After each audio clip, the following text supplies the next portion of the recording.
25મી મેના રોજ રાજકોટમાં ટીઆરપી ગેમ ઝોનમાં આગ લાગી અને આ ઘટનાએ આખાય રાજ્યને હચમચાવી દીધું।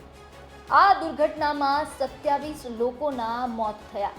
ત્યારે આ મુદ્દાને લઈને હજુ પણ રાજ્યભરમાં ચકચાર છે। ત્યારે આ બધાની વચ્ચે પહેલી વખત મુખ્યમંત્રી ભૂપેન્દ્ર પટેલ છે તેમના દ્વારા એક નિવેદન સામે આવ્યું છે, જેમાં તેમણે અધિકારીઓને ટકોર કરી છે। શું કહ્યું છે મુખ્યમંત્રી ભૂપેન્દ્ર પટેલે, સાંભળો। ક્યાંક ને ક્યાંક જેમ જેમ આપણા અનુભવ આવતા જાય છે એમ કે ભાઈ રાજકોટની બીના બન્યા પછી આપણને એમ થાય કે ભાઈ આટલું બધું કામ કરીએ છીએ છતાંય ક્યાંક ને ક્યાંક આપણી ભૂલ થાય છે। કેવી રીતે થાય છે કે ભાઈ આજે સૌથી પહેલી પ્રાયોરિટી એ આપણી માણસના જીવ માટેની હોવી જોઈએ। એમાં કોઈ જાતનું સમાધાન કોઈ પક્ષે, અધિકારી હોય કે પદાધિકારી હોય, બેમાંથી કોઈ પક્ષે સમાધાન ન થવું જોઈએ, તો જ આનાથી નીકળાશે આપણા।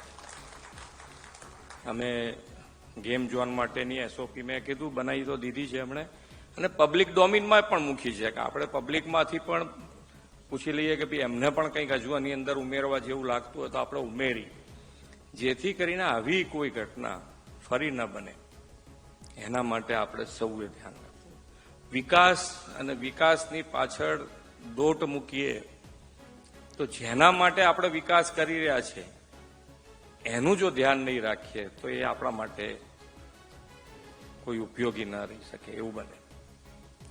હવે આપણે જે કામો કરીએ છીએ વિકાસના, પણ વિકાસના કામોનું દર વર્ષે 1-2 દિવસ બેસીને એનું મોનિટરિંગ ન કરી શકાય કે ભાઈ આપણે આ વર્ષે આટલા કામો કર્યા તો એ ક્વોલિટી કેવી થઈ છે, ખરેખર કામ થયું છે નથી થયું, કેટલું બધું ક્યાંક ને ક્યાંક આયા જ કરે, કંઈક ને કંઈક આયા જ કરે। આપણે એમ લાગે કે આટલું બધું કર્યા પછી પણ એક કામ આજે તમે જુઓ તો આજે છાપામાં ક્યાંક ન્યૂઝમાં મેં જોયું છે કે ભાઈ કોઈક સરકારી ઓફિસ હોય કે એની પાછળ પેલી પાનની પિચકારી મારે કે નિર્મળ ગુજરાત 2.0 શું એનો વર્ડિંગ એમણે વાપર્યા છે પ્રેસમાં।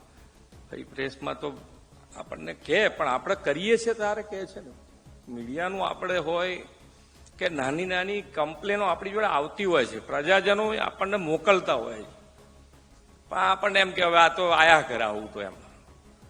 હવે એ આયા કરે જે આપણા મગજમાં છે એને દૂર તો કરવું પડશે, કારણ કે એમાંથી કોણે ખરેખર સાચી કરી છે। શરૂઆતમાં બે બાજુ તકલીફ ઓછી છે। શરૂઆતમાં ક્યાંય પણ ઇનલીગલ કોઈ પણ જાતનું કામ એને શરૂઆતમાં જો આપણે રોકીશું તો બંને બાજુ ઇઝી છે।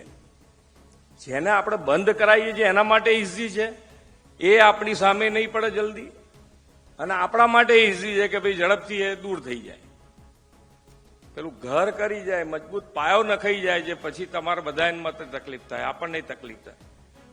તો આ નાની નાની ફરિયાદો જે પ્રજાજનોમાંથી આવે છે એનું પણ એક સોલ્યુશન માટેનો વિચાર કરી શકાય કે ભાઈ આ લોકો ફરિયાદ કર્યા જ કરતા હોય છે, નથી કરતા એવું નહીં, બધા જોતા હોય છે। હવે તો આપણને સીધી પેલા એમાંથી વિડીયો બનાવીને મોકલી દે છે કે આ જુઓ તમે વિડીયો, આ કામ થઈ રહ્યું છે। એટલે હવે તમારે ક્યાંય હોદવા નહીં જવું પડે, પણ પબ્લિક તમને મોકલે છે એની પર તમે ધ્યાન આપશો તો તમારું ઘણું બધું મોનિટરિંગ થઈ જશે। પણ વિકાસ રૂંધા એ રીતની ફરિયાદો પછી કોઈ કર્યા જ કરે તો એ પણ નકામું છે।